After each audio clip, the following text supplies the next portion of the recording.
Ever wondered why your monstera leaves are drooping? Stay with me till the end of this video as we diagnose the problem and bring this beautiful plant back to life together.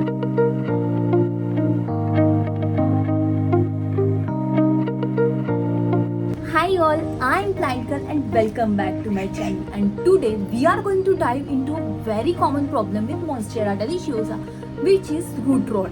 I will show you how I saved my Monstera deliciosa with these very simple steps. Stay tuned because you don't want to miss any part of this plant saving journey. Let's begin. Here is my Monstera deliciosa, and as you can see, the leaves are drooping. Is that due to underwatering, or is there another underlying issue? Let's water the plant and find out. When a plant doesn't get enough water, its leaves can droop as a sign of stress. This you may have observed for your peace lily plant very frequently. However, overwatering or other problems can cause similar symptoms. So let's explore this further.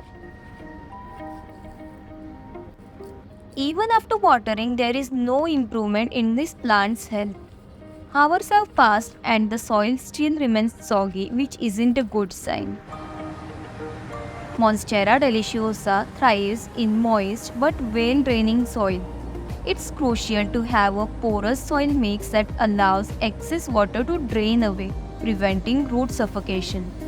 A well-draining soil mix can include ingredients like perlite, bark chips, and moss. These components ensure that the water flows through the soil freely, preventing it from becoming waterlogged and giving the roots room to breathe. Suspecting root rot, let's dig up the soil and check the roots. And here it is, root rot. Root rot occurs when the roots are left in waterlogged soil for too long, causing them to decay. It is essential to address this quickly as it can lead to plant death. Root rot is typically caused by fungi that thrives in wet conditions, attacking the roots and causing them to turn brown or black and mushy. Now let's carefully remove the soil to get a clear view of entire root structure. Cleaning of the mud reveals the extent of the damage. Many of the roots are dead and decayed. Healthy roots should be white or light tan and feel firm to the touch. In contrast, rotted roots will be dark, soft, and may even fall apart when touched.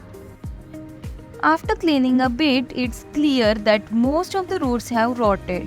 We need to trim away all the dead roots to save the plant. Root rot is a severe condition because it prevents the plant from absorbing nutrients and water, ultimately starving it.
Here is the plant after removing the rotted roots. More than half of the root system is gone. This means our plant will need intensive care to recover. Now we are going to help this plant grow new roots.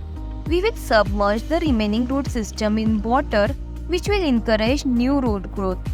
Adding rooting hormone granules to the water will boost the process. Rooting hormone helps stimulate root growth, making it easier for plants to recover from root loss. I got these rooting hormone granules from the affordable organic store. Crushing them slightly will make them more effective.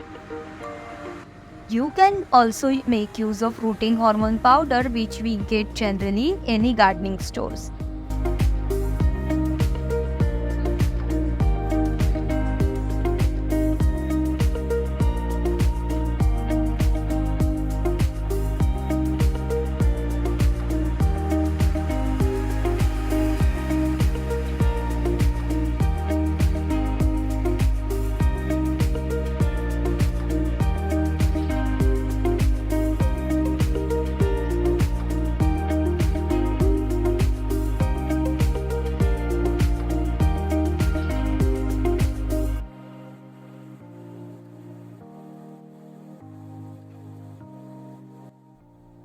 Placing the monstera in water, we will keep it in bright indirect sunlight.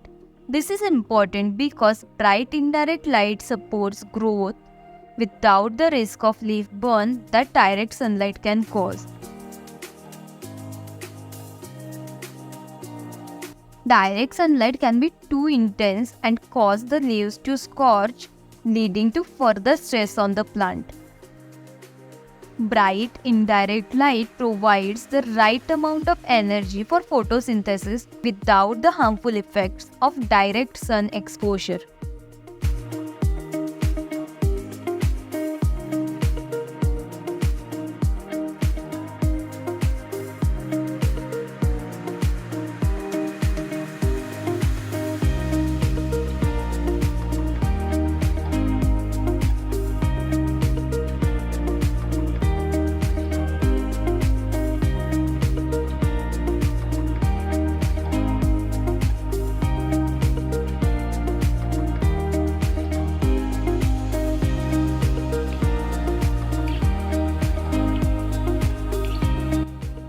Over the following days, I monitored the plant daily. On April 11th, I placed it in water, and by April 12th, I had to remove a few more rotted fruits.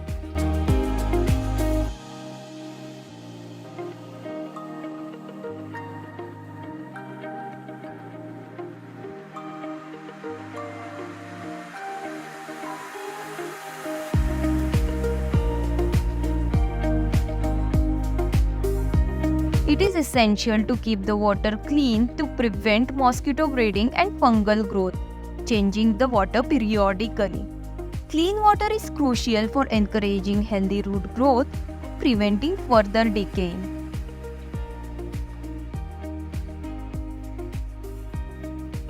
By April 25th, new roots and a baby shoot have appeared.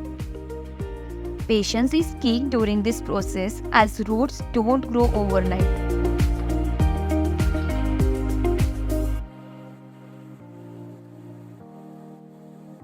Maintaining the same routine, by May 22nd, we had many healthy white roots. These roots are robust and vibrant, symbolizing new life. They are thick, white, and firm, a clear sign that the plant is recovering well. The new shoot is growing well, and the leaves are looking healthier. The leaves have regained their firmness and color, indicating that the plant is once again absorbing water and nutrients effectively.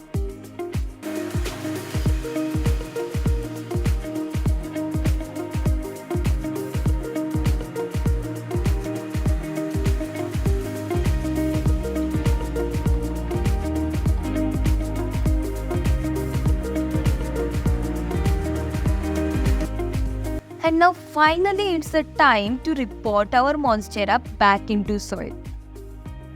While garden soil alone isn't ideal, a mix of garden soil, compost, perlite and cocoa husk chips is much better. This mix ensures good drainage while providing essential nutrients and aeration for the roots. Since this experience in 2022, my plant has been thriving, although it faced other challenges which I will cover in future videos. If you have a Monstera deliciosa, it's common to encounter issues like this, so stay tuned for more tips.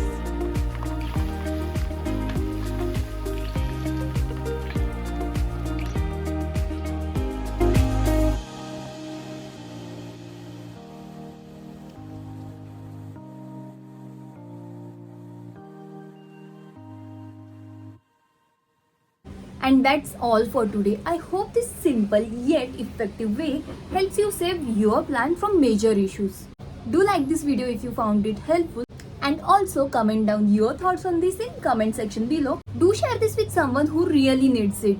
And for more such videos, subscribe to my channel. I make videos related to plants and nature. So if you are into it, do subscribe to my channel. Thanks a lot for watching. We will meet soon in a new video. Till then, bye bye.